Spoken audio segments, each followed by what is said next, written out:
We are back with another mock draft. Today we are picking from spot 2 in a 12-team league. This is a PPR league. Here's our strategy. When we look at this, it's probably going to be Ja'Marr Chase or Bijan that falls to us. It's one of those two. Whichever one is there, we're going to snag them and we'll go from there. In the first couple rounds, we're just ranking out our top options. We're not really targeting any sort of specific position at each pick in the first couple rounds. And then as we go into rounds 4, 5, 6, 7, we're going to have a good mix of upside players and safe players that we can start early. And then rounds 8, 9, 10, and so on, we're just taking shots at championship winning players. So let's kick things off and get this going. So Barkley goes first. I like Chase over Bijan, so I'm going to go Ja'Marr Chase. Bijan goes next. Jefferson. Henry going at 105 is a little bit early, but you will see that happen in some leagues.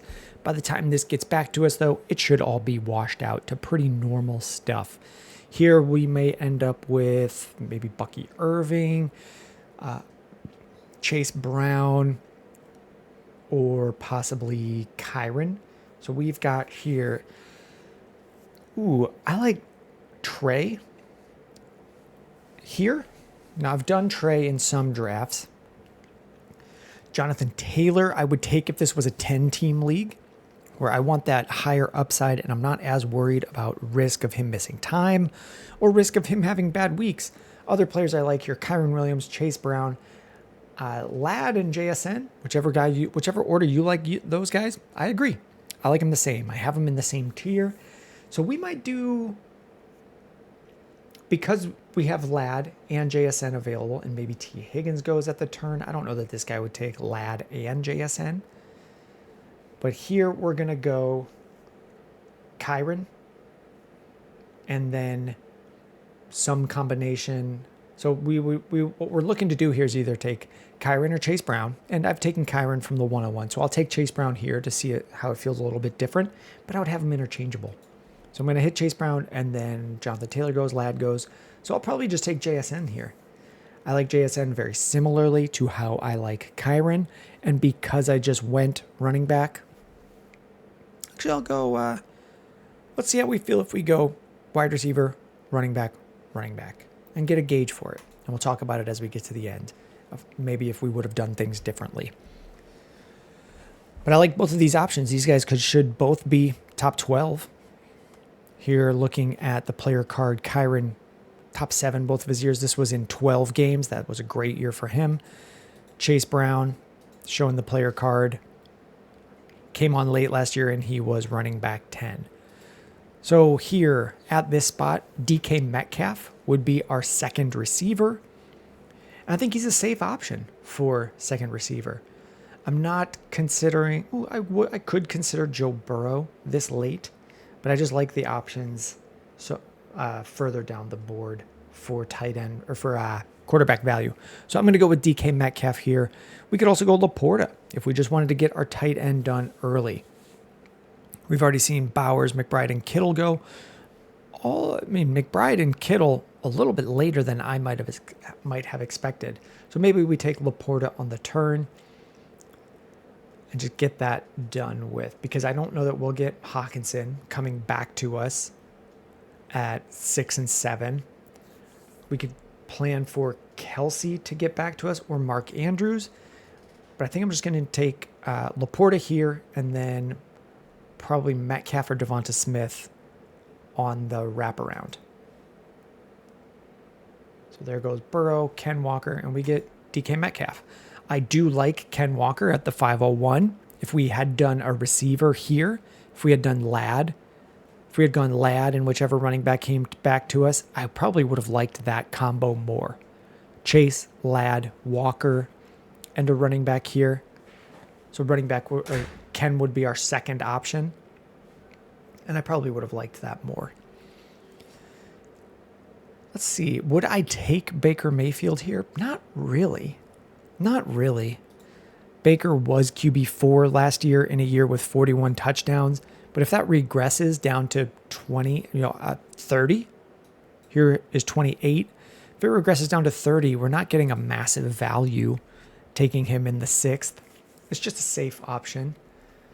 If we go Bo Nix and shoot for kind of the upside of a second year continued development, I don't know.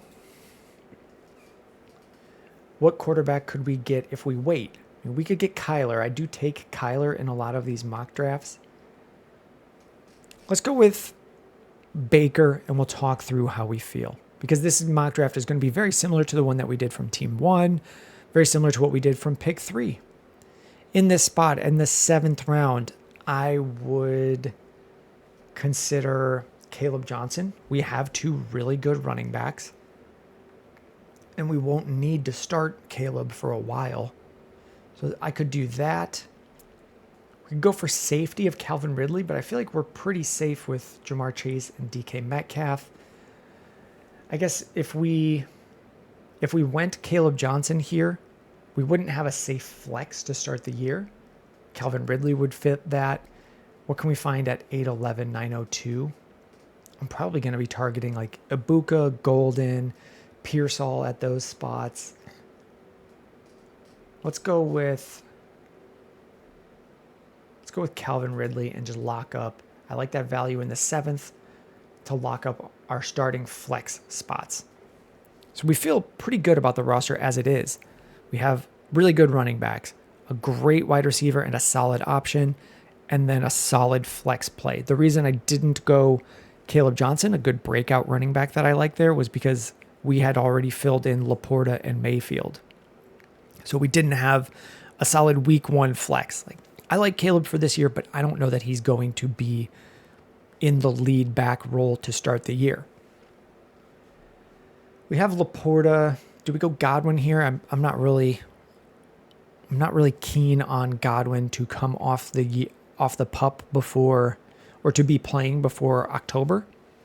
So in this spot, let's see, has Ibuka gone? In a real draft, Ibuka will probably go in the late 7th or early 9th round. So let's just see how we feel if we snag him here. We have Ibuka paired with Mayfield. We have Calvin Ridley in the flex spot. So we're waiting for Ibuka to be our breakout player. And then I don't know that Matthew Golden is getting hyped up that much, that in a real draft you would have to reach for him. But I'm going to go with Golden here. I would also consider Ricky Pearsall. Those are really the only options I'm thinking of at this spot. I just think we have such good value with Golden and Pearsall. And actually, I'm going to go, because we have a rookie with Ibuka, I'll go with Pearsall, the second-year player, because I think he'll be contributing sooner than one of the rookies. That's just a somewhat educated guess that rookies might take a while to develop. In round 10 and round 9, I'm starting to track. Are people thinking of JCM? Today is August 21st. We don't know what's going to happen with the Commies and their running back. Are they moving on from Brian Robinson? Are they going with Ja'Cory Krosky-Merritt in a larger role? If they are, then you're watching this in a week from now. You could take Krosky-Merritt here. So I will. Other options that I would consider would be Keon Coleman, Michael Pittman paired with Daniel Jones could be a good option to give us good value out of the 10th round. Keon Coleman having a second-year breakout could give us a good option.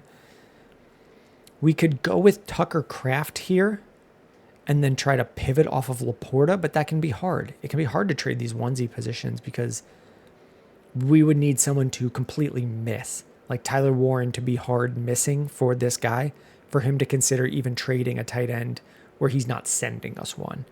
So I don't like to draft tight ends or quarterbacks thinking that I can trade them, but know your league. If your league does, go for it. I'm not considering Kyle Pitts here. I'm just going to type in Merritt, and we'll go with that. And then on the turn, I would have taken Pittman or Coleman. And we're really just looking to see if these guys break out where they could be weekly flexes for us. If they don't and we miss, then we're okay with dropping them. But that's our mindset at that pick. If they become flexes, can I trade Ridley in an up tier? Like, could I move Kyron and Ridley and get up to Achan or Bucky, if depending on how the year is going? Or if a different player is broken out and they're the top option, can I do some up tiering? Here we have Baker Mayfield. In this spot, I'm just taking the flyer on Drake May.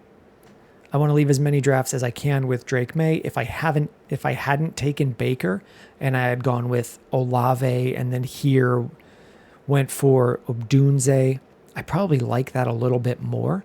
I just like my chances of having Fields and May as serviceable options and pivoting from Baker Mayfield to having another upside receiver that could start for us early with Olave, and then Ridley would become a shot on maybe Odunze. I think that frees us up. Like, if Odunze hits, if Olave hits, we end up in a much better spot with Fields or May as our quarterback than we do with Baker Mayfield. But that's just hoping that Fields stays what he has been, a top 8 quarterback, or that Drake May breaks out and runs and that offense takes a step forward so he could be top 8, top 5. With these last couple shots, you could take a risk on Tank Bigsby. Maybe him being the lead guy in Jacksonville. That would be valuable, and you would know in week 1. So I'll do that. And then maybe we'll look for someone like Luther Burden on the way back if he gets back to us. If your league does not make you draft a kicker and a defense, don't. Take a shot on these late guys. I'm going to let this run out. Thank you so much for watching as long as you have. If you've made it to the end here, thank you very much. And we'll click on someone that comes through to us. I think we missed out on Luther Burden. There he went. Another great shot late. Go with Braylon Allen in a committee role with the Jets. Thank you very much. There should be a link to another one on your screen. Take care, guys.